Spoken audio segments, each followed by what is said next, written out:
transcending all divides, north-south, east-west, developed or developing.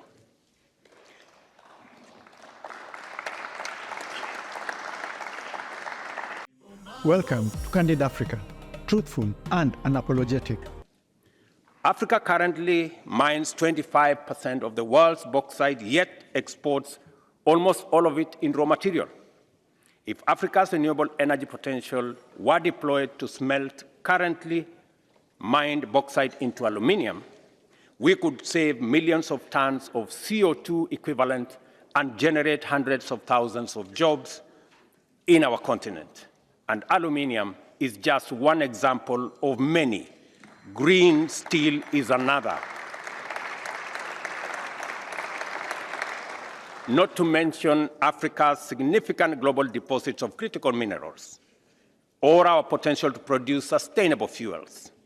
By tapping into these resources and employing green technologies, Africa can contribute significantly to global decarbonization efforts while boosting its own economic development, creating a win-win scenario for both the continent and the world, while Africa, as a source of raw materials and market for finished products, contributed to Europe's industrialization.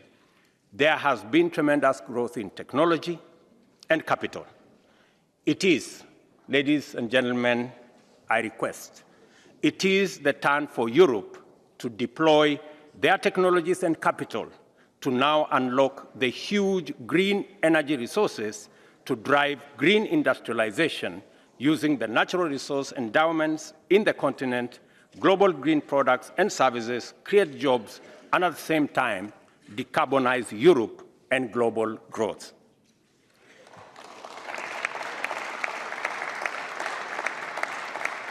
Indeed, I could devote much more time to unfolding the vast richness of our continent.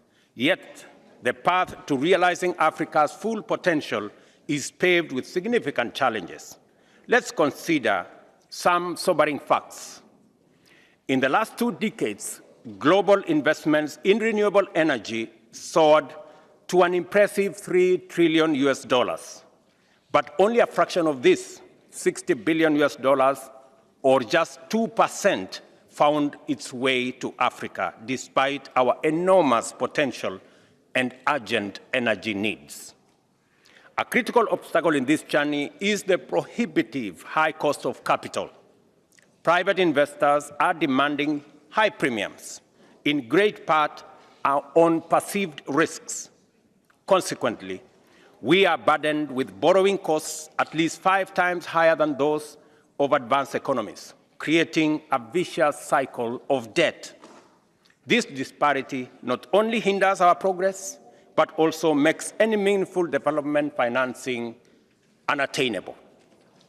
This situation is indefensible, both morally and economically, and changing it is possible. Changing it is possible, but it requires our collective will and resourcefulness.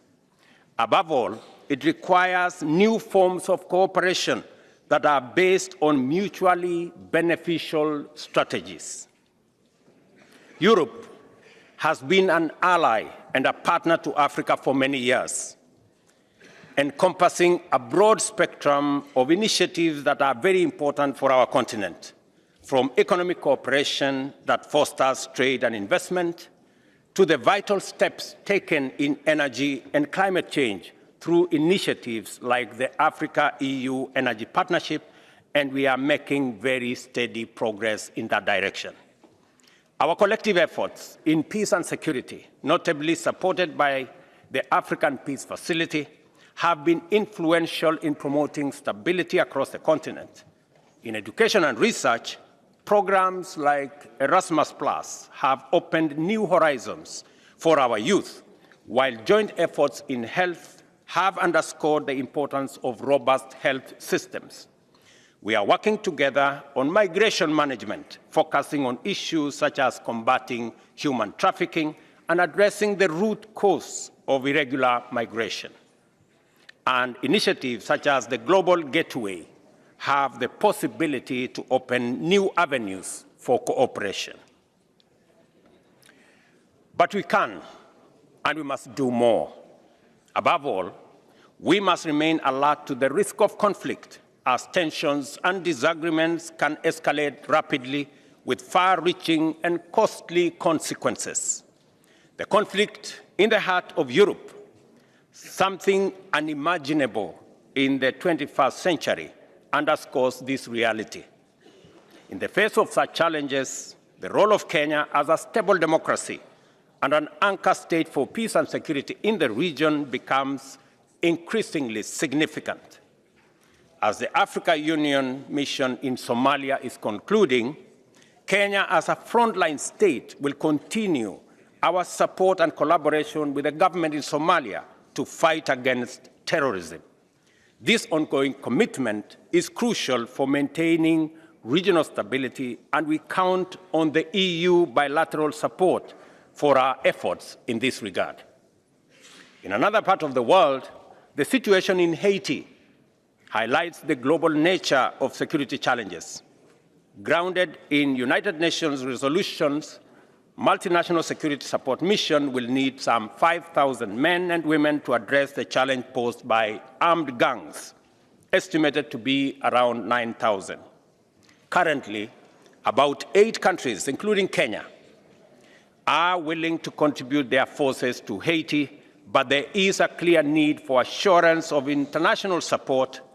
The support from the EU will be instrumental in bolstering the initiative, providing the necessary resources, including legitimacy. Madam President, members of this great august House, fostering long-term peace and stability goes hand in hand with building sustainable economic foundations. And Africa is mapping out the road for green industrialization and prosperity, so that it can play its rightful role in shaping a better future for all. In this endeavor, the partnership with Europe and Africa must embody a reciprocal relationship grounded in shared objectives and cooperative effort. This synergy has the power to drive transformative results for both continents. Concrete actionable steps are the key to realizing this mutually beneficial vision. Firstly, Africa's journey to become a green industrial powerhouse needs the right type and amount of capital, especially in renewable energy and infrastructure.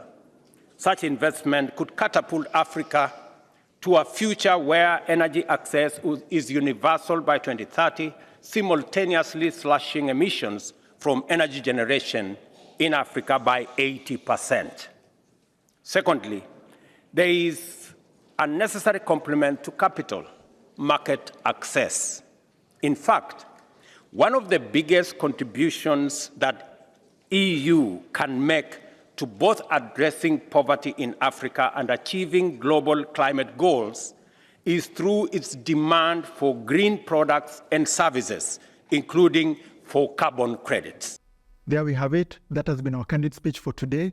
Please feel free to give your opinions in the descriptions below. On this show, we don't tell you how to think or manipulate you. Everybody is open to air the opinion, what you think about the speech. Did you love it? Did you like it? Do you disagree with it? Do you agree with it? Please let us know in the comments below. That's important. Discussing these issues is very important.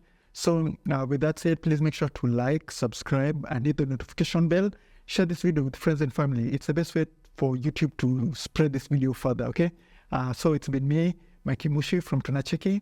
And always remember, Africa is watching.